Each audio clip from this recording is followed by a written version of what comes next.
Scientist ने इतनी मेहनत की तो इसका नाम बिगाड़ना नहीं चाहिए, इसलिए हमने इसका नाम क्या रख दिया, कूलम्ब्स लॉ। एक्चुअल में ये ए नहीं है, ओ है, ठीक है।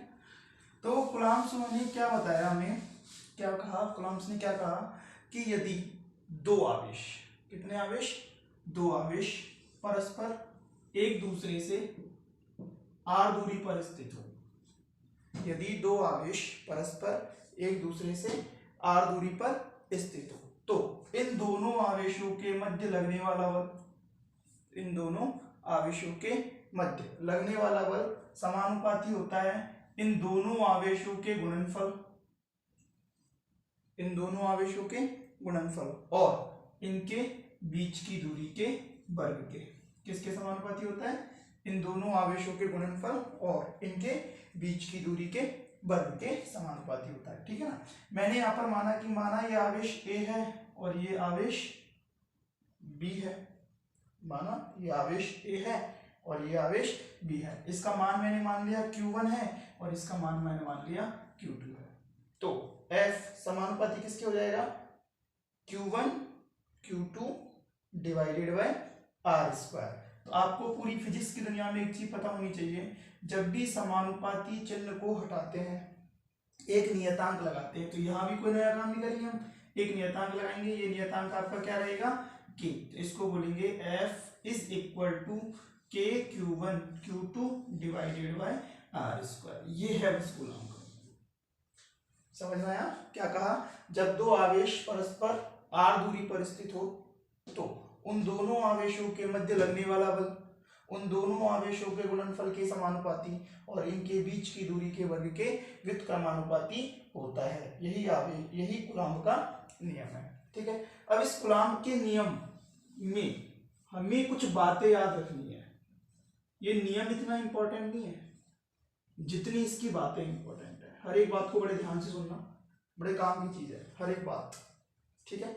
जैसे कि स्टार्टिंग से बिल्कुल बेस से चलते हैं, ये बल निकाला हमने, इस बल को हम बोलते हैं विद्युत बल F ऑफ E। क्या बोलते हैं इसको हम, विद्युत बल। कौन सा बल बोलते हैं, विद्युत बल। अच्छा, इसका मात्रक क्या हो जाएगा, न्यूटन, ठीक है।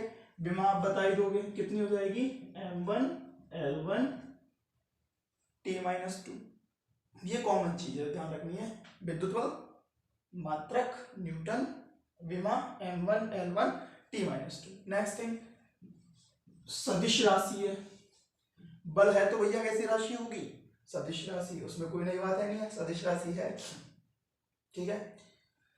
दूसरा, ये जो बल होता है ना उसकी प्रकृति होती है संरक्षी बल है। कैसा बल है ये, संरक्षी बल। संरक्षी बल का मतलब होता है कंजर्वेटिव फोर्स। कैसा फोर्स है ये, कंजर्वेटिव फोर्स है।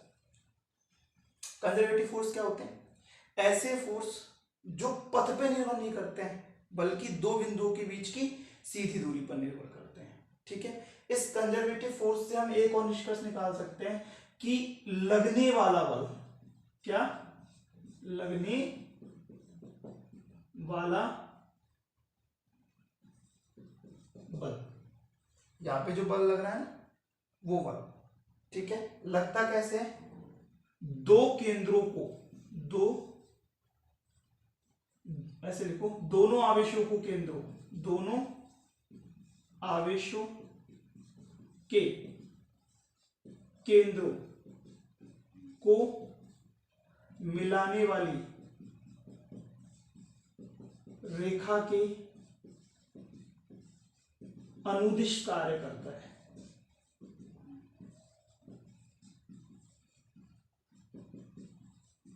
ठीक है।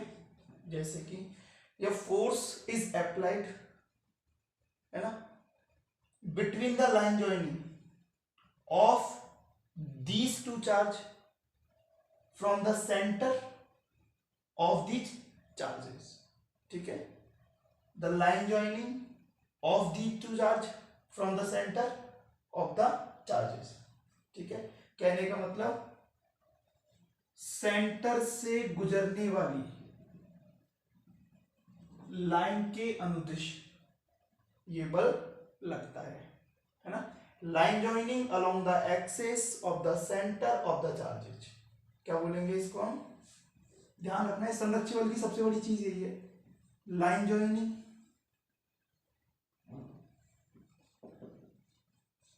लाइन ज्वाइनिंग, ठीक है, on the axis of the centre between two charges,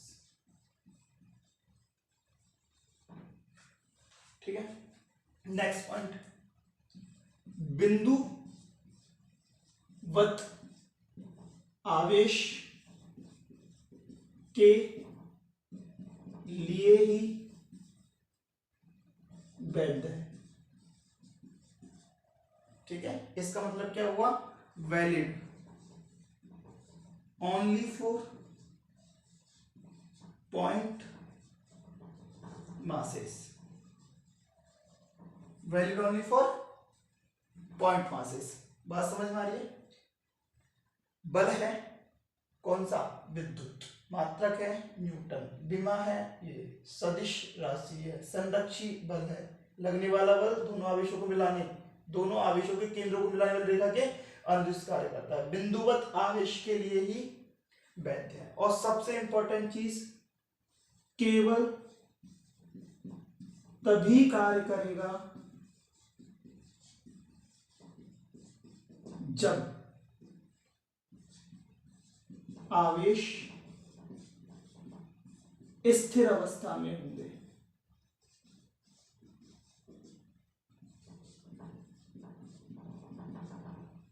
only valid for rest charge, only valid for rest charge. हाँ, यहां पर हम एक अजम्पशन मान सकते हैं, यदि एक चार्ज, एक आवेश स्थिर अवस्था में हो,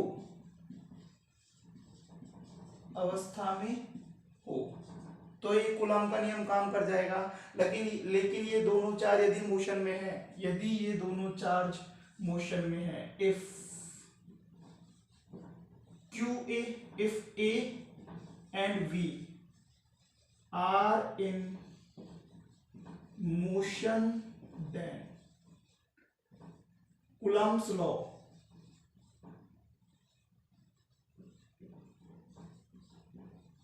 is not valid। बड़ी इंपॉर्टेंट चीज है, ध्यान से समझना इसको। Coulomb's law part is the electricity, ठीक है। ये केवल तभी वैलिड होगा जब A और B दोनों स्थिर अवस्था में हो, ठीक है। या फिर ऐसा कह सकते हैं कि इन दोनों में से एक आवेश को तो स्थिर होना ही पड़ेगा, तभी जाके ये काम करेगा, ठीक है। और नेक्स्ट, अब इस फॉर्मूले से देखते हैं, दूरी के वर्ग के क्या होता है? ये व्युत्क्रमानुपाती होता है। दूरी के वर्ग के क्या होता है? ये व्युत्क्रमानुपाती होता है। बात समझ में आ रही है? तो नेक्स्ट इसमें और नियम क्या बन गया? अगला नियम क्या बन गया इसके बाद? ये जो बल है इट इज प्रोपोर्शनल टू और inversely proportional to, we can say 1/r²। तो जब भी कोई भी चीज इनवर्सली प्रोपोर्शनल है, ठीक है, और r² के इनवर्सली प्रोपोर्शनल है, तो उसका कर्व ऐसे बनता है, मिलता नहीं है, ये अनंत तक जाता है, ठीक है। इसको तो बोलते हैं r और यहां पर बोलते हैं f। तो ये कर्व है किस किस के बीच में? ऐसा बोल सकते हैं ये कर्व है f is proportional to 1/r² का। ये बात भी समझ में आ गई आपको, ठीक है, क्लियर हो गई सारी चीजें? इनमें सब में कोई डाउट हो तो पूछ लो, नहीं तो सीधी सीधी बात है। एक बार वापस दोहरा देता हूं क्योंकि सारी बातें बहुत इंपॉर्टेंट है। इलेक्ट्रिक फोर्स है, यूनिट न्यूटन है, डायमेंशन m1l1t-2 है, it is a vector quantity, it is a conservative force, it means the applying force is works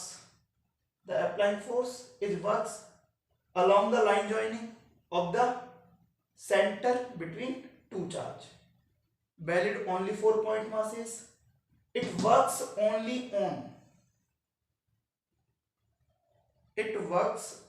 on one condition is it, the both charge will be at rest,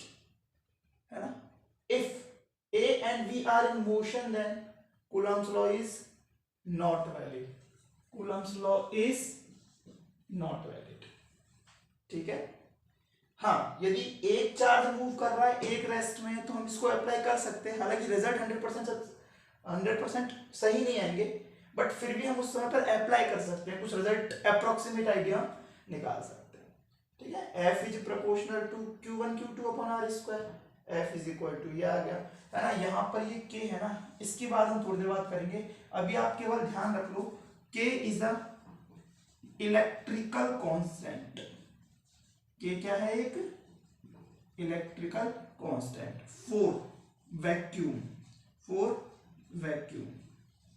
The value of K is 9 into 10⁹9. अभी सारी चीज निकालेंगे हम, इसकी dimension, unit सब निकालेंगे, but तो आपको केवल वैल्यू ध्यान रखनी है. वैक्यूम के लिए इसकी वैल्यू कितनी होती है? 9 into 10⁹9. And the curve between F and the distance is F is proportional to R square. एकदम क्लियर बात. ठीक है. नेक्स्ट पॉइंट हम इसमें पढ़ने जा रहे हैं. डिफरेंस बिटवीन, क्या पढ़ेंगे? Difference between gravitational force and, क्या पढ़ेंगे? डिफरेंस बिटवीन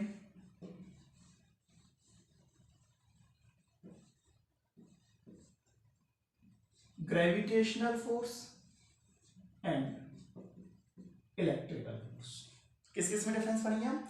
ग्रेविटेशनल फोर्स में और इलेक्ट्रिकल फोर्स में. अच्छा, ग्रेविटेशनल फोर्स हम क्लास 11th में पढ़ चुके और इलेक्ट्रिकल फोर्स हम यहाँ थोड़ा बहुत आइडिया लगा चुके. तो हमें क्या पता लगा कि ग्रेविटेशनल फोर्स है ना, वो only on attractive in nature होता है. कैसा होता है नेचर में? अट्रैक्टिव होता है. और यहां क्या देखा कि ये अट्रैक्टिव एंड रिपल्सिव बोथ होता है. बात समझ में आई? अट्रैक्टिव भी होता है और रिपल्सिव होता है. Next point, does not depends on medium. सीधा सीधा लिख दो, नॉट डिपेंड्स ऑन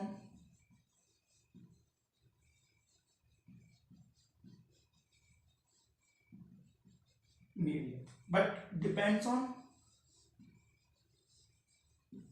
मीडियम. ये माध्यम पे डिपेंड करता है, जबकि ये माध्यम पे डिपेंड नहीं करता. तीसरा पॉइंट, लेसर होता है. किसके कंपैरिजन में? Lesser than Fe. और यहां क्या होगा? हायर देन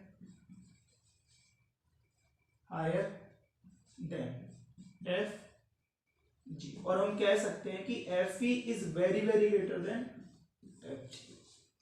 ये हम चेक करेंगे, है ना. इसकी वैल्यू भी निकालेंगे हम. रेशियो निकालते हैं तो लगभग कितना आता है? Fe अपॉन Fg, है ना, इज नियरली इक्वल टू 10⁻43 के आसपास निकल के आता है इसका रेशियो. ठीक है. तो ये छोटे से डिफरेंस है, दो तीन जो आपको ध्यान रखने हैं. ये अट्रैक्टिव होता है, ये अट्रैक्टिव रिपल्सिव दोनों होता है. ये मीडियम पे डिपेंड नहीं करता, ये मीडियम पे डिपेंड करता है.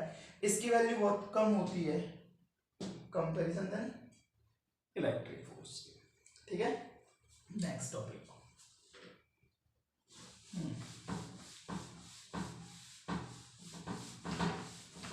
अब ऐसे बोल बोलो ना सर, मजा नहीं आ रहा, थोड़ा सा टाइम लगेगा चीज आने में. अभी तो सब बेसिक चीजें हैं, टाइम लगता है. हर अच्छे टॉपिक पे पहुंचने के लिए पहले कॉन्सेप्ट आने चाहिए. आपने कहीं ना कहीं पढ़ रखा हुआ ये बात, ठीक है, ठीक है, लेकिन वापस से यदि हमें अच्छे क्वेश्चन करने हैं, अच्छी चीजें समझनी है, कॉन्सेप्ट समझनी है, तो ये सारी चीजों का आपको थोड़ा पहले बेसिक ध्यान रखना पड़ेगा. ठीक है. जैसे अभी क्वेश्चन करते हैं यहाँ पे, देखो शायद अब आपको क्वेश्चन थोड़ा सा अच्छा लगे. देखना एक बार, मैंने क्या कहा कि ये चार्ज है क्यू. इस क्यू को हमने दो पार्ट्स में डिवाइड किया. ठीक है. माना फर्स्ट पार्ट इसका Q1 है और सेकंड पार्ट इसका Q2 है. ठीक है. तो आपको ये बताना है कि Q1 या Q2 कोई भी एक पार्ट ले लेते हैं हम. Q1 की बात करते हैं. Q1 ले लिया. Q1 की वैल्यू मैक्सिमम क्या हो जाए? Q1 की वैल्यू मैक्सिमम क्या हो जाए, किसके कंपैरिजन में, क्यू के रिलेशन में, किसके रिलेशन में निकाल रहे हैं हम, क्यू के रिलेशन में, कि दोनों चार्जों के बीच, दोनों चार्जेस के बीच जो फोर्स लगे ना वो मैक्सिमम हो जाए। एक क्वेश्चन बनाया हमने कि भाई इस चार्ज के हमने दो टुकड़े करे, इस चार्ज के हमने दो टुकड़े करे, तो हम कह रहे हैं कि इसका Q1 का मैक्सिमम मान क्या होना चाहिए कि इन दोनों चार्जों के बीच में लगने वाला फोर्स है ना वो मैक्सिमम हो। तो मैंने बोल दिया कि मान लो इसकी वैल्यू x है, तो इसकी वैल्यू कितनी हो गई, Q माइनस एक्स हो गई। माना Q1 इज इक्वल टू क्या है, x, तो Q2 इज इक्वल टू क्या हो गया बताओ, Q माइनस एक्स हो गया। अब हम कह रहे हैं कि दोनों के बीच में लगने वाला फोर्स क्या होता है, फॉर्मूला हम जानते हैं, Q1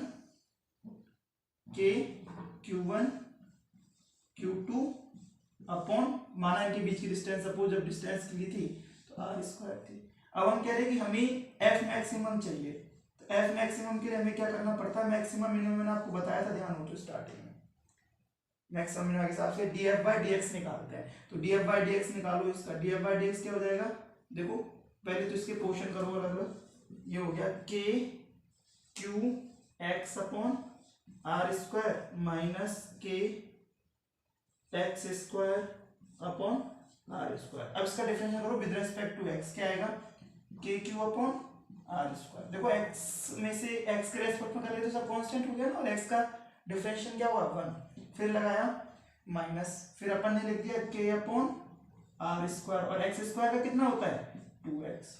अब मैक्सिमम की कंडीशन के लिए क्या होता है, df by dx is equal to 0, ये है f मैक्सिमम की कंडीशन। जब भी ध्यान रखो मैक्सिमम मिनिमम आपसे पूछा जाए, ठीक है, तो पहले तो आप डिफरेंशिएट करो, डिफरेंशिएट करने के बाद इक्वल टू 0 करो, यहाँ से x की वैल्यू आप फाइंड आउट करो। तो यहाँ से x की वैल्यू निकालने के लिए हम क्या करेंगे, इन दोनों को, इसको क्या करेंगे 0 के इक्वल करेंगे, 0 को इक्वल करा तो क्या देगा, k q upon are square into x is equal to k x square upon are square आया, के आर स्क्वायर ने के आर स्क्वायर को काट दिया, इधर x ने x को काट दिया, तो q इज इक्वल टू कितना आ गया, x, सॉरी यहाँ 2 आ रहा है ना, या ये होगा, सॉरी ये अपने पास df by dx इधर आ गया, sorry very sorry, df by dx ये है, इसको 0 के इक्वल रखेंगे ना, इसको 0 के इक्वल रखेंगे तो क्या आएगा, k q upon are square minus k 2x upon are square is equal to 0। इसको रखा तो हमने देखो क्या हुआ, k q upon are square is equal to k 2x upon are square, R square ने आर स्क्वायर को काटा, k ने k को काटा, तो क्या आ गया q by 2 is equal to x। कहने का मतलब क्या हुआ कि x का मान, x की वैल्यू यदि आपकी q बाई 2 के बराबर हो जाए, x की वैल्यू q बाई 2 के बराबर हो जाए, तो इधर भी कितनी हो जाएगी, q माइनस एक्स करेंगे तब भी कितना आएगा, q minus q by 2 is equal to q by 2। कहने का मतलब x की मैक्सिमम वैल्यू या इस q का मैक्सिमम पार्ट कितना कर सकते हैं हम, इसका मैक्सिमम पार्ट कर सकते हैं हम q बाई 2, ऐसे ही समझ लो ना यार। देखो ये एक चार्ज है, ये एक चार्ज है, इन दोनों के बीच की डिस्टेंस कितनी है, सपोज r है। अब आपसे पूछा जाए कि इनके बीच में मैक्सिमम फोर्स कब लग सकता है, जब दोनों के पास बराबर ताकत हो, भाई इसके पास ज्यादा ताकत, इसके पास कम ताकत है, खिंचता चल जाएगा, मैक्सिमम फोर्स नहीं लगेगा वहां, है ना। मैक्सिमम फोर्स कब लगेगा, लड़ाई ज्यादा देर तक कब चलेगी, जब दोनों के पास बराबर ताकत है। बराबर ताकत कब होगी, जब दोनों के पास आवेश का मान भी क्या हो, बराबर। इसलिए हम क्या कहते हैं कि दोनों के पास आवेश का मान क्या होना चाहिए, बराबर होना चाहिए। बात समझ में आ गई, ठीक है। ऐसे कई सारे क्वेश्चन यहाँ से बन सकते हैं, ठीक है। धीरे धीरे अपन सारे क्वेश्चंस करेंगे, सारे कॉन्सेप्ट सीखेंगे एक एक, लेकिन आपको पेशेंस से हर एक बात को सुनता चलना है और समझता चलना है। वापस से इस कहानी को दोबारा सुनो। इस क्वेश्चन में क्या बताया, क्यू के ऐसे दो भाग हमने करे हैं कि हमें एफ की वैल्यू क्या मिले, मैक्सिमम मिले। तो आपको बताना है कि क्यू के उन मैक्सिमम आवेश के जो हमने दो भाग करे ना, उन आवेश में किसी भी एक आवेश का मान कितना होगा। दो भाग किए, ये एक बड़ा आवेश था, इसके हमने दो टुकड़े कर लिए, ठीक है। अब हम बोल रहे हैं कि ये दोनों टुकड़े बराबर बल लगा रहे हैं, तो अब कहा जा रहा है कि बताओ अब इसमें कि इस आवेश का मान क्या है, यदि ये अपना मैक्सिमम फोर्स लगा के हमें दे रहा है, तो हम क्या कह रहे हैं, आवेश का अधिकतम मान निकालने के लिए माना कि इसकी वैल्यू x है, तो इसकी वैल्यू कितनी हो गई, q माइनस एक्स हो गई। माना q1 बराबर x है, तो q2 बराबर कितना हो गया, q माइनस एक्स। अब बल निकालना है, तो बल निकालो, k k1 q2 upon r square लगाया, ठीक है। अब मैक्सिमम बल निकालने के लिए हम क्या करते हैं, dF by dx is equal to 0 करते हैं। मैक्सिमम मिनिमा का टॉपिक है, कहाँ का टॉपिक है, मैक्सिमा मिनिमा 11th में अच्छे से पढ़ाया था अवकलन करते समय, ठीक है। मैक्सिमा मिनिमा का टॉपिक है, तो हमने क्या कर दिया, dF by dx kq upon r square minus kr square upon 2x। इसकी वैल्यू क्या होनी चाहिए, 0 होनी चाहिए, या हमने इसकी वैल्यू क्या रख दी, 0 रख दी। इसको सॉल्व करा, x की वैल्यू निकाली, x का मान आया q/2। और हमने वैसे भी सोचा, नॉर्मल तरीके से भी सोचा कि भाई लड़ाई ज्यादा देर तक कब तक चल सकती है, जब तक दोनों के पास क्या है, बराबर ताकत है। क्लियर, एकदम से समझ में आ गया। चलो अब बात आती है कि बल, कौन सा बल, विद्युत बल। सदिश राशि है, तो सर हमने जिसको सदिश रूप में अभी तक लिखा ही नहीं, अभी तो हमने सीधा सीधा फॉर्मूला पढ़ा, F इज इक्वल टू क्या पढ़ा, k q1 q2 divided by r square, ठीक है। तो हमने अभी तक जो पढ़ा है ना, वो इसका मैग्नीट्यूड फॉर्म पढ़ा है। कौन सा फॉर्म पढ़ा है, मैग्नीट्यूड फॉर्म, ठीक है। अब हम देखेंगे vector form of electrical force. बड़े ध्यान से समझना, ठीक है। आपने, मैं हिंट इतनी देता हूं, आपने कर रखा है गुरुत्वाकर्षण में, जो हमने कक्षा 11 में गुरुत्वाकर्षण पढ़ा था ना, तभी आपको बात समझ में आई थी। देखो कैसे किया था, जब भी हम सदिश रूप में निरूपण करते हैं, तो यहां पर क्या कर देते हैं, एक कार्तीय निर्देशांक तंत्र ले लेते हैं।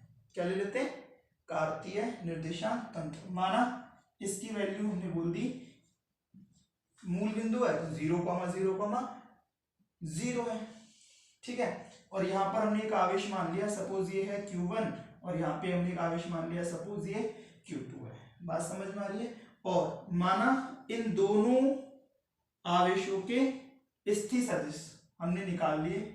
इसका स्थिति सदिश हमें मिला क्या, r1 वेक्टर, और इसका स्थिति सदिश हमें क्या मिला, r2 वेक्टर। अब स्थिति सदिश क्या होता है, स्थिति सदिश होती है बिंदु की पहचान कहां से, मूल बिंदु से। दिशा हमेशा कहां से कहां तक होती है, मूल बिंदु से बिंदु तक। स्थिति सदिश या position vector is the same thing.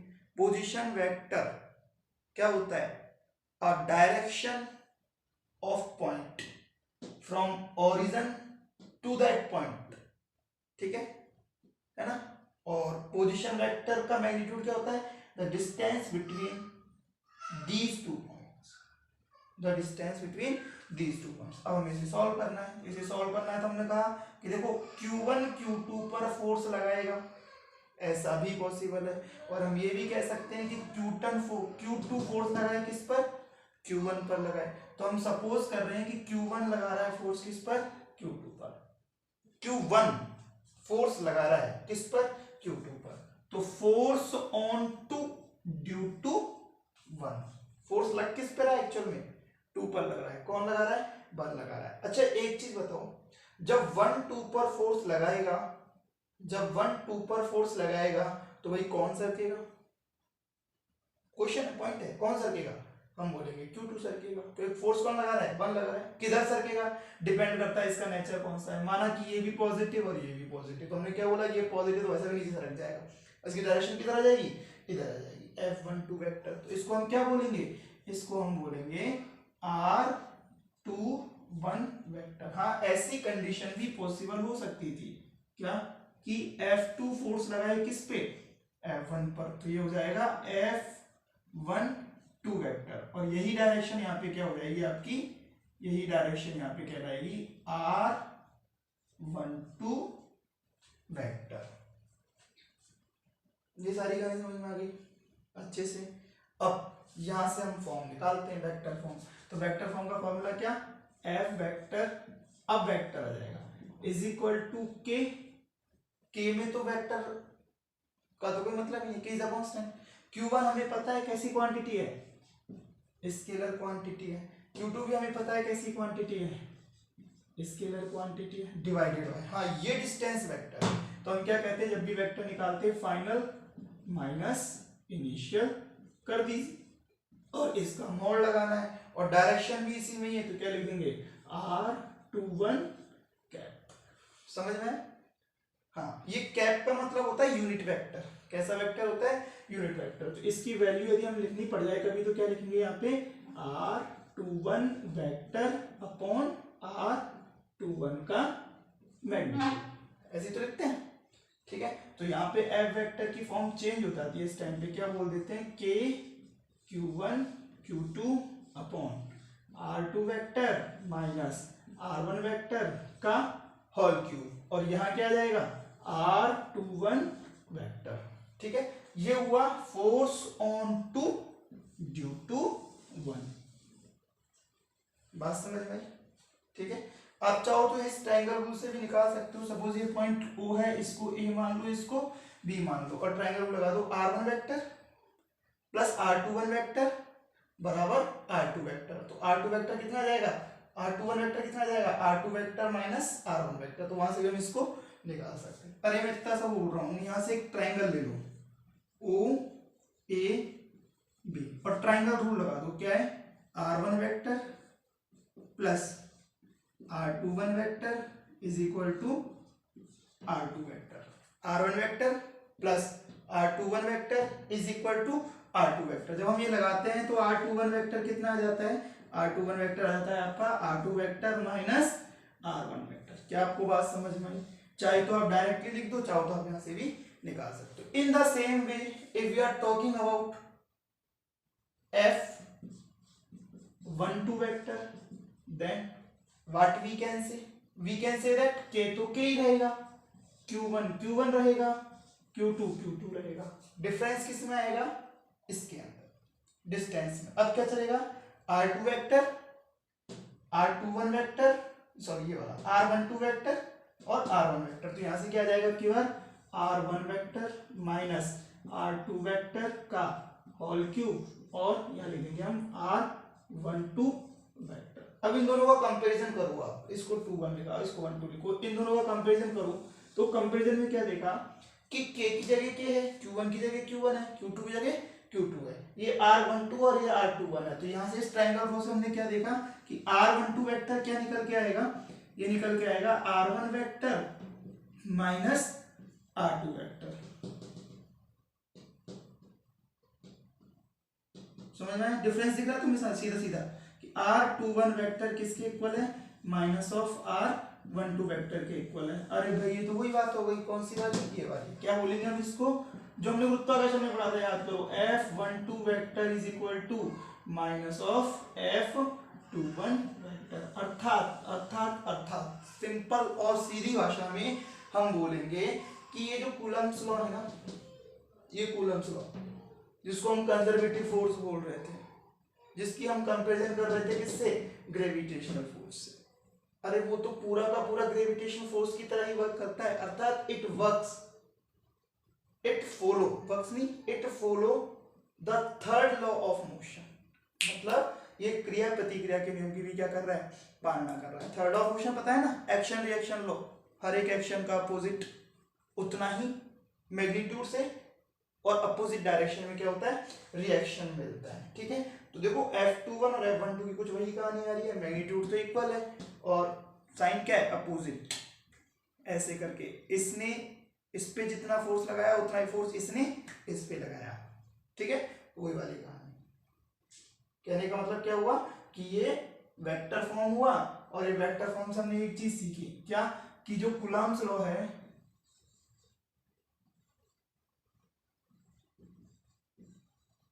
Follow the third law of motion. ठीक है, थर्ड लॉ ऑफ मोशन क्या है, क्रिया प्रतिक्रिया का नियम। उसकी पालना कौन करता है, ये कूलम्ब्स लॉ उसकी पालना आसानी से करता है। बात समझ में आ गई? ये हो गया आपका vector form of F vector. ठीक है, ठीक है, एक क्वेश्चन देखें इस पे, ताकि आपको ये कहानी अच्छे से समझ में आने लगे। मैंने क्या कहा कि आपके पास एक चार्ज है Q1 जो रखा हुआ है 2,3,7 मीटर पे, है ना। एक चार्ज Q1 है जो कहाँ रखा हुआ है, इस पे रखा हुआ है ना। और एक चार्ज Q2 है जो कहाँ रखा हुआ है 4,6,9 मीटर पे रखा। ठीक है। सपोज हियर ये बताया गया है Q1 is equal to 5 microcoulomb, Q2 is equal to 3 microcoulomb. ठीक है। आपसे पूछा F12 वेक्टर क्या होगा, तो आपको कुछ नहीं करना है, वापस से वो डायग्राम रीड्रॉ कर लो जहां पे हमने पॉइंट लिए थे। क्या कहा था, ये हो गया Q1, ये हो गया Q2, ये वैल्यू कितनी दे रखी है 2, 3, 7, ये वैल्यू कितनी दे रखी है 4, 6, 9, और ये पॉइंट ऐसे है और ये पॉइंट ऐसे, ऑब्वियसली ओरिजिन होगा, ये A होगा और ये B होगा, है ना। हमसे पूछा 1 की वजह से 2 पर, तो 1 की वजह से 2 पर ये मान लेते हैं, ये हो गया। ठीक है ना, या उल्टा मान लो, कुछ दिक्कत नहीं है। अपने घर की खेती है, डायरेक्शन निकालना घर की खेती है, दिमाग से निकालनी पड़ती है हमेशा। ठीक है ना, समझ में आया। ये हो गया। अब क्या करें, अब करना क्या, फॉर्मूला बताओ। F12 वेक्टर, हाँ ये बोला कि सारा काम वैक्यूम में हो रहा है, तो K की वैल्यू हम फिक्स कर देंगे, कितनी 9 × 10⁻⁹ बताई थी ना। वैक्यूम में K की वैल्यू 9 × 10⁹9 होती है, इस बात को घोट के पी जाओ अभी। क्या वैक्यूम में K की वैल्यू 9 × 10⁹9 होती है, कम से कम इस चैप्टर में 1000 बार काम आएगा, 1000 बार। इस चैप्टर मतलब 1, 2, 3, 4 4 चैप्टर इलेक्ट्रोस्टैटिक्स के, इस यूनिट में कितनी बार काम आएगा 1000 बार। ध्यान रखो K की वैल्यू वैक्यूम में 9 × 10⁻9 होती है, K की वैल्यू वैक्यूम में 9 × 10⁻9 होती है। K हो गया। Q1 कितना, Q1 है आपका 5 माइक्रो का मतलब 10⁻⁻6 होता है। दोबारा सीख लो, छोटी छोटी चीजें हैं। माइक्रो का मतलब 10⁻⁻6 होता है। Q2 मतलब क्या बोलोगे 3 माइक्रो का मतलब 10⁻⁻6 होता है, डिवाइडेड बाय क्या करोगे r²। अब अटक गया हिसाब, हमें तो r² पता ही नहीं है, तो r² पता नहीं है तो क्या निकाल तो सकते हैं ना ऐसे। इन दोनों के बीच की डिस्टेंस तो निकालनी है, दो बिंदुओं के बीच की दूरी निकालना आना चाहिए। 4 में से 2 गए तो कितने बचे, 2 बचे। बताऊं फॉर्मूला, ये वाला अप्लाई कर दो।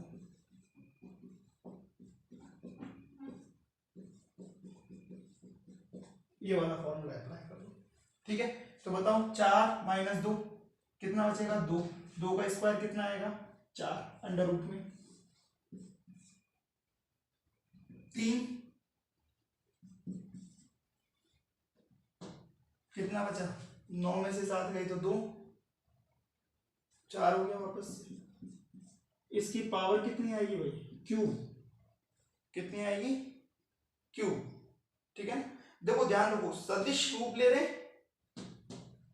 तो पूरा सदिश करना है, यहाँ पे क्यूब ही लगाना और वहां पे आपको क्या लगाना पड़ेगा। इसको सॉल्व करो, कितना आता है, इसको सॉल्व करेंगे तो 4 और 4 8 और 9 17, अंडर रूट 17 आएगा।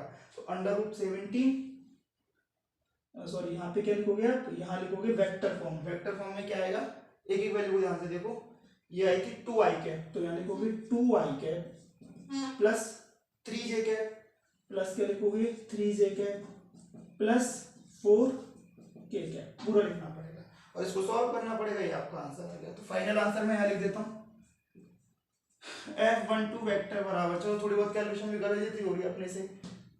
देखो कितना हुआ 9 5 = 45, ठीक है, और 45 3 = ये हो गया तुम्हारा 135। ठीक है, तो हमने लिख दिया 135 और 6 और 6 12, 12 में से गए 9, क्या बचे -3। ठीक है, और यहाँ कितना आया 2i cap plus 3j cap plus 4k cap, और यहाँ रख दी वैल्यू किसकी अंडर रूट 17 का होल क्यूब, तो इसको लिख सकते हैं हम 17√17, अंडर रूट 17 का होल क्यूब है ना।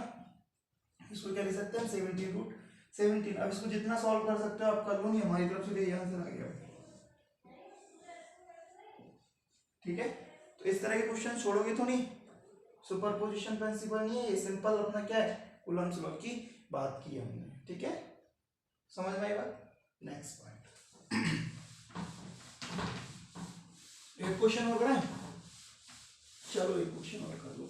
देखो क्वेश्चन दो तरीके से बन सकते हैं, एक तो इस तरीके से बनेंगे, ये तो आपको सिंपल लगाना गया। एक क्वेश्चन इस तरीके से बनता है, इसमें आपसे कह दिया कि एक चार्ज Q1 है, इसकी वैल्यू 5 माइक्रोकूलम्ब है, एक चार्ज Q2 है, इसकी वैल्यू 3 माइक्रोकूलम्ब है, और दोनों चार्ज के बीच की डिस्टेंस 15 सेंटीमीटर है, 15 सेंटीमीटर। अब आपसे पूछा बताओ F कितना।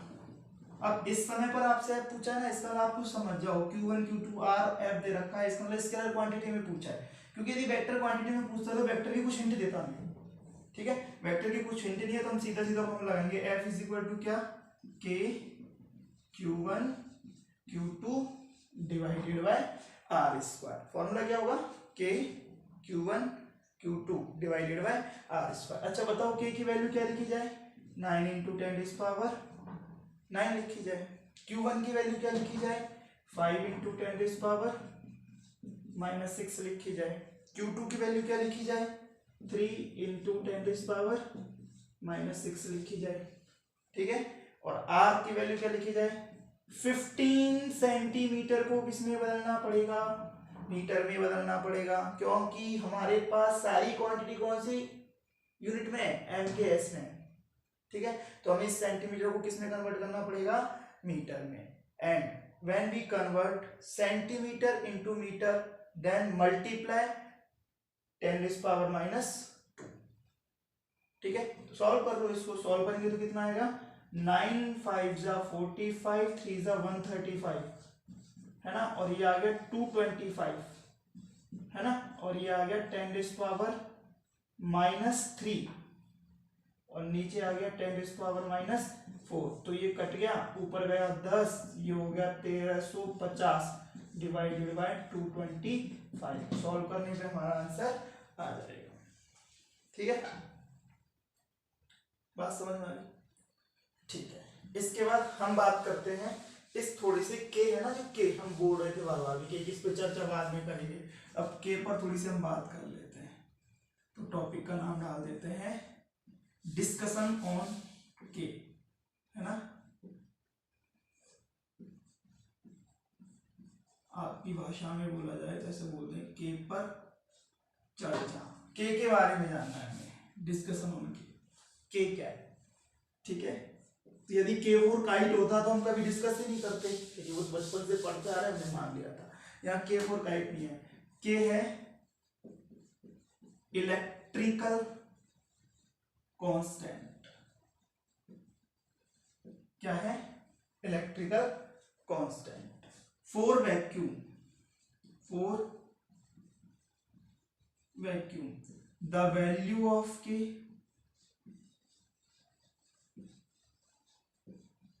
is 1/4πε0, ठीक है, कितनी होती है, 1/4πε0। हेयर एप्सिलॉन लिखूं एप्सिलॉन,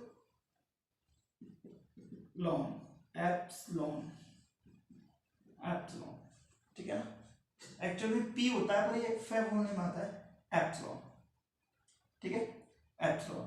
और इस एप्सिलॉन की जो वैल्यू होती है ना वो भी फिक्स होती है, 8.854 × 10⁻12, कितनी होती है, 8.85, एग्जैक्ट वैल्यू लिखे तो 4 × 10⁻12, ठीक है। और हम बोलते हैं कि it is the minimum value, it is the minimum value of epsilon। Epsilon क्या होता है, एप्सिलॉन होता है परमिटिविटी ऑफ मटेरियल, मतलब पदार्थ का परावैद्युतांक, क्या होता है, पदार्थ का परावैद्युतांक, ठीक है। परावैद्युतांक मतलब क्या हुआ? परावैद्युतांक का मतलब यह हुआ कि किसी भी पदार्थ के द्वारा विद्युत क्षेत्र रेखाओं को, है ना, विद्युत क्षेत्र रेखाओं को परमिट करने की कैपेसिटी कितनी है ना? यदि परमिट करने की कैपेसिटी कम है, ठीक है, तो उसका परावैद्युतांक होगा ज्यादा। समझ आ रहा? परमिट करने की कैपेसिटी कम है तो उसका परावैद्युतांक होगा ज्यादा। तो ऐसा भी बोल सकते हैं कि it is the capacity to absorb of electric field lines by any matter is called permittivity of material. मतलब किसी भी पदार्थ के द्वारा विद्युत क्षेत्र रेखाओं को ग्रहण करने की ताकत, ग्रहण करने की क्षमता क्या कहलाती है?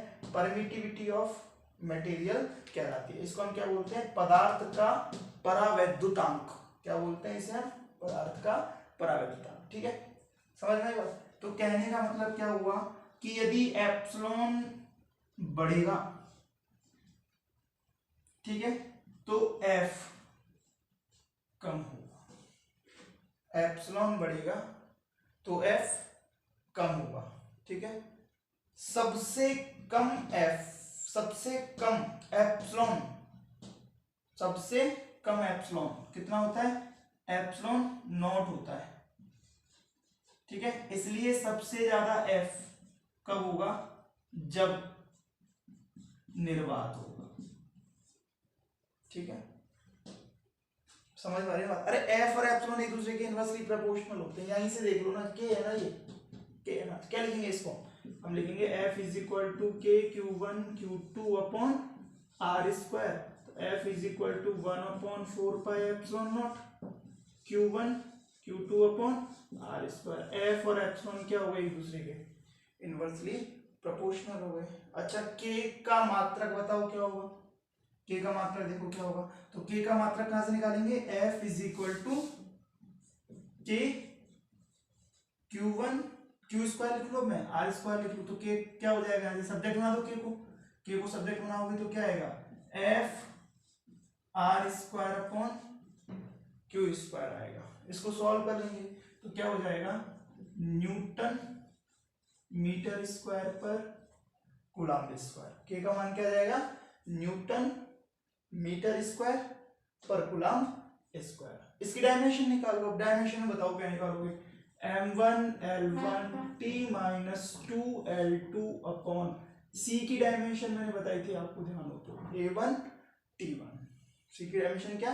a1 t1। नहीं चाहते तो डायरेक्टली c1 भी हम लिख सकते हैं, कोई काटने वाला नहीं है। लेकिन फिर भी हम क्या चाहते हैं कि इसको एक पर्टिकुलर वे में सारी चीजें एमकेएस में, यहाँ एमकेएस में लिखी जाए, इसलिए इसको जनरली क्या लिखते हैं? a1 t1। जब इस चार्ज को हम बेसिक फॉर्म में काम में लेंगे ना, तब जाके चार्ज की डायमेंशन हम क्या कर देंगे? c1 कर देंगे, हम निकाल लेंगे इससे। आपसे पूछेंगे एप्सिलॉन नॉट की डायमेंशन बताओ, एप्सिलॉन नॉट की डायमेंशन या इसका यूनिट बताओ, तो क्या कहोगे? के का यूनिट कितना है? यहां से देखेंगे के का यूनिट कितना है, ये समझ में आ गया? चलो थोड़ी सी जगह करते हैं। आपसे पूछा जाए मान लो एप्सिलॉन नॉट का डायमेंशन बताओ, तो क्या होगा? एप्सिलॉन का डायमेंशन बताओ। एप्सिलॉन इज इक्वल टू, पहले तो के का फॉर्मूला लिखिए। के इज इक्वल टू क्या होता है? 1/4π एप्सिलॉन होता है। तो एप्सिलॉन इज इक्वल टू क्या होता है? कितना हो गया? 1/k, है ना, और 4π। अब कांस्टेंट का तो कुछ होता नहीं है, तो कांस्टेंट को तो आप क्या करो? यहां से भगा दो, बचा क्या? 1/k।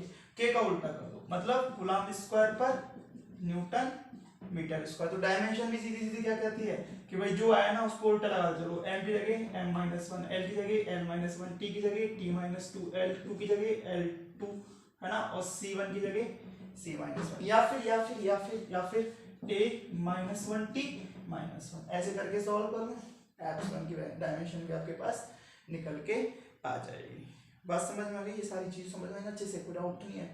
कोई डाउट हो तो पूछ लो भाई, देखो यहाँ पे मतलब कमेंट में पूछ लेना। वैसे तो क्या पूछोगे डायरेक्टली, तो अभी कमेंट में पूछ लेना, या फिर गोला लगा के रखो। जब भी हम स्कूल में चर्चा करेंगे ना, तभी सारी बातें आपको एक्सप्लेन कर देंगे। ठीक है, चलो नेक्स्ट पॉइंट देखो। नेक्स्ट पॉइंट देखो,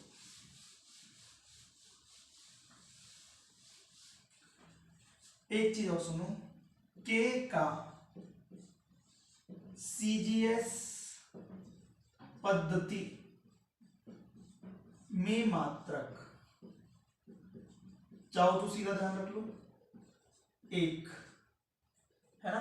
अब डायमेंशन बताओ, के की डायमेंशन क्या लिखी थी अपन ने भी, न्यूटन की जगह लिख देंगे डाइन, मीटर स्क्वायर की जगह क्या लिख देंगे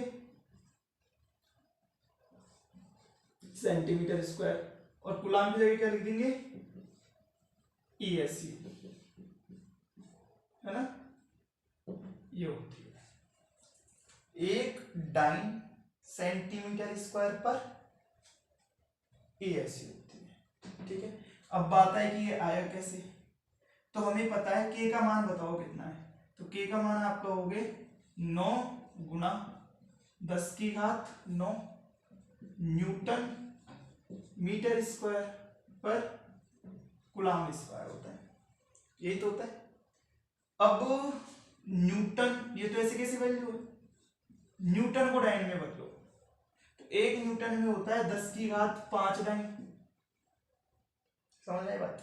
मीटर स्क्वायर को सेंटी स्क्वायर में बदलो, तो एक में होता है 10 की घात 2, तो 2 में हो गया 10 की घात 4 बटे ESU, ESU क्या बोलोगे आप 3 गुना 10 की घात 9 का स्क्वायर, ये क्या आ गया आपके पास डाइन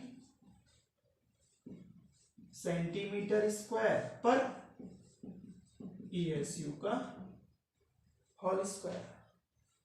सॉल्व करो, सॉल्व करो तो क्या देगा 9 इंटू 10⁻18, नीचे देखा तो 9 इंटू 10⁻18, सॉल्व किया तो 1, और यूनिट आई डाइन सेंटीमीटर स्क्वायर पर ESU का होल स्क्वायर।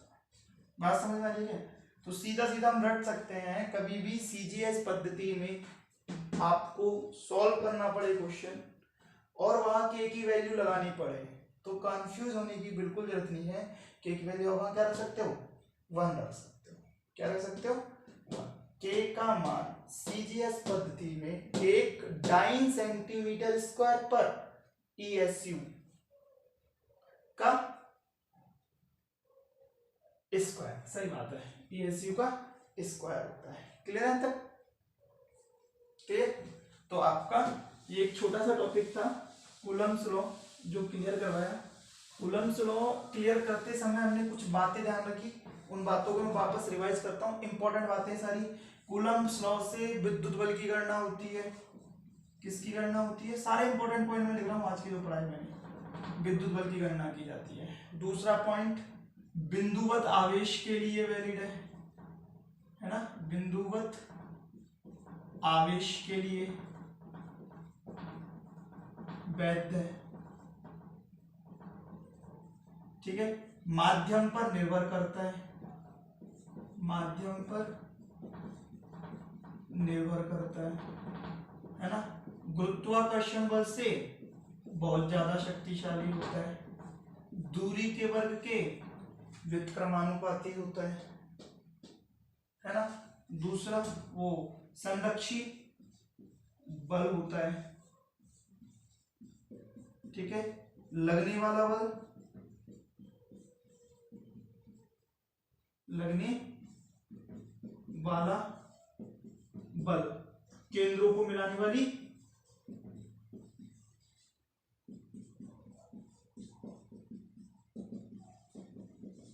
अक्ष के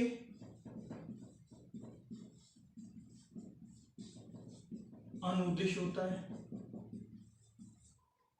ठीक है। ये 5 पॉइंट है जो आपको इस कूलम्ब नियम में ध्यान रखने। और एक और पॉइंट जो आपके मेन के टाइम पर मतलब इस तरह का क्वेश्चन बन जाता है कभी कभी, अभी बोर्ड में नहीं दे रखा, फिर भी ध्यान रखो तो अच्छा है ना। Fe केवल तब ज्ञात किया जा सकता है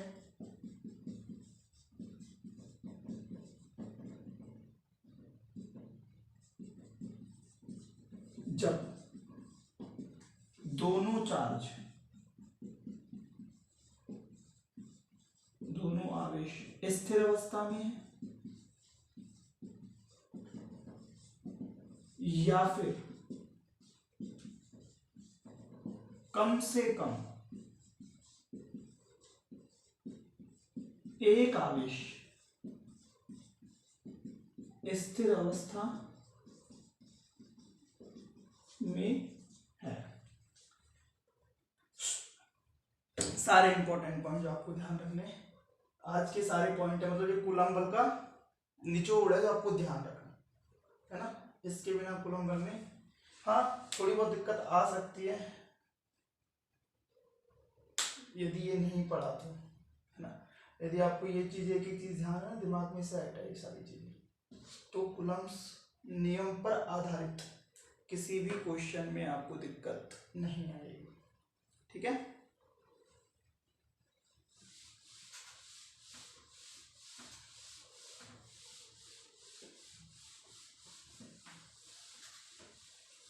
ठीक है।